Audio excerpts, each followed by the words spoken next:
myself and my wife, we're both working professionals. I teach at the College of Western Idaho, and I used to teach high school here and in California for multiple years. And I have a master's degree from Boise State. My wife works as a nurse at St. Alphonsus. And it just got to a situation again where, as all the houses and the economy started to do that crunch, we just saw what was coming, and we're astute enough to know that we weren't going to be able to hang on in that process, so being stuck right in the middle, it's that story that you see and you hear, and then you compound on top of that my daughter's illness, which is the same thing my wife has. They both have this going on in their cells, so we make every 6 months we have to go to Seattle because that's where the specialist is, so we have all these different things going on.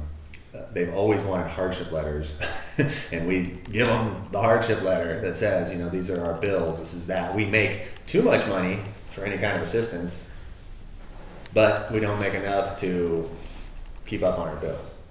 So we're really always stuck right in between in that ground. Well, what are you supposed to do? Stop working completely kind of a thing. How are you supposed to manage anything in the current situation? So we've always been stuck in that kind of a process. Our daughter, on the physical side, she has those different types of issues that pop up and you don't see it because she's not in a wheelchair, so you don't know as they're going to occur. But on the schooling side, she's very intelligent. She tested very high. She's a grade ahead. So there's those competing aspects. She's not a kid that you can just put into any school because she's not going to thrive. She's supposed to be in 2nd grade, but she's in 3rd grade and she's reading at about 6th grade level. So if those teachers and they're not prepared to work with that, you're going to have other issues, and a lot of those issues become stress, and stress on the body stresses the cells, and that's where her disease is. So it's always been a thing that people can't understand.